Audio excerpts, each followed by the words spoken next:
Chers auditeurs, Dear listeners, bonjour. welcome in Comme d'Archi Podcast Season 4 Saison 4, dans le monde fascinant des architectes. and in the architectural projects. Je suis Anne-Charlotte Deponte, passionnée d'architecture et docteur des universités en histoire de l'archi. I am one of the spokespersons of Anne-Charlotte, who is a PhD in architecture history. Merci Thank you d'être avec moi aujourd'hui. to be with us today. Et And maintenant, now, lundi en français, place au talent. and Wednesday, let's talk projects. In English, of course. Bienvenue dans Comme d'Archi.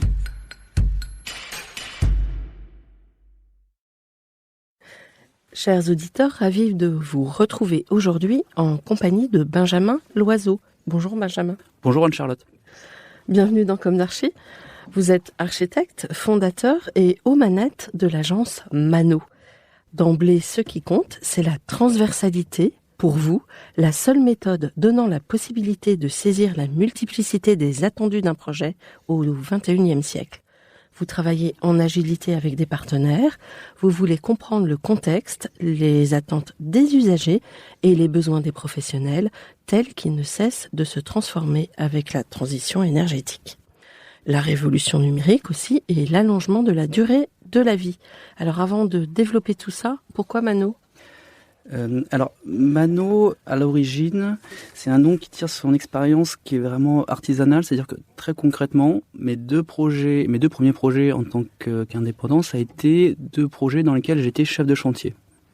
Donc Mano, le travail à la main, l'aspect artisanal. Donc j'étais vraiment Confronté à la matière. Confronté à la matière et confronté à une relation au projet dans lequel moi je travaille de mes mains.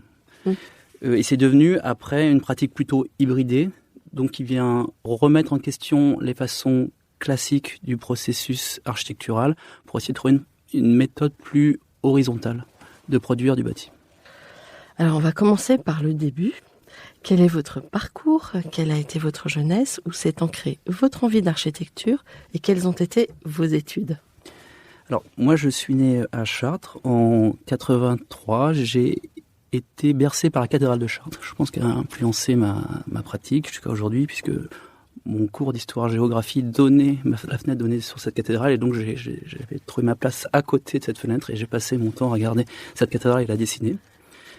Et il y a déjà cette fascination, je pense, pour ce bâti incroyable qui domine toute une ville, et qui 1000 ans après la domine encore aujourd'hui. Et la campagne. Et la campagne, bien sûr.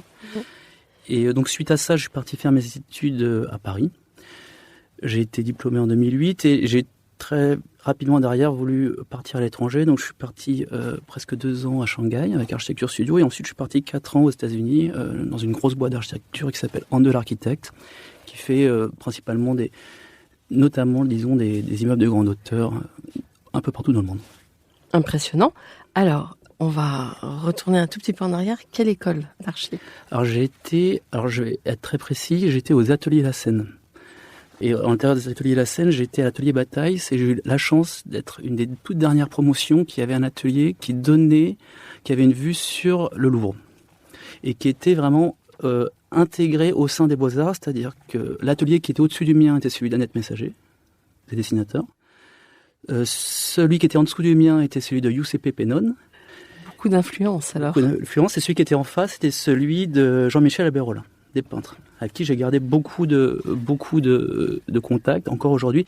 Donc j'ai eu la chance de grandir dans cet environnement tel qu'il existait avant 68 finalement, où l'architecture et les arts en général sont mélangés et forment un tout.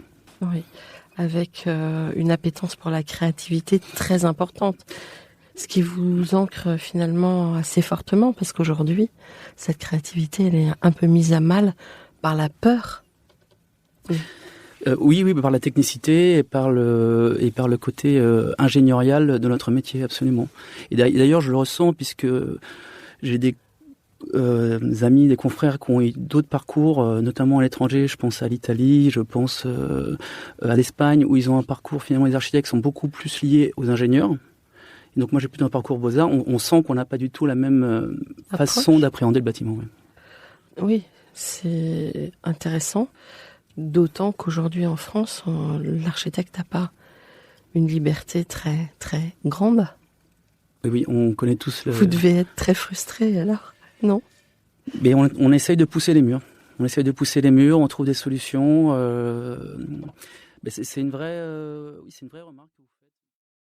Retrouvez l'intégralité de cet épisode sur Apple Podcast, Acast, Deezer, Spotify.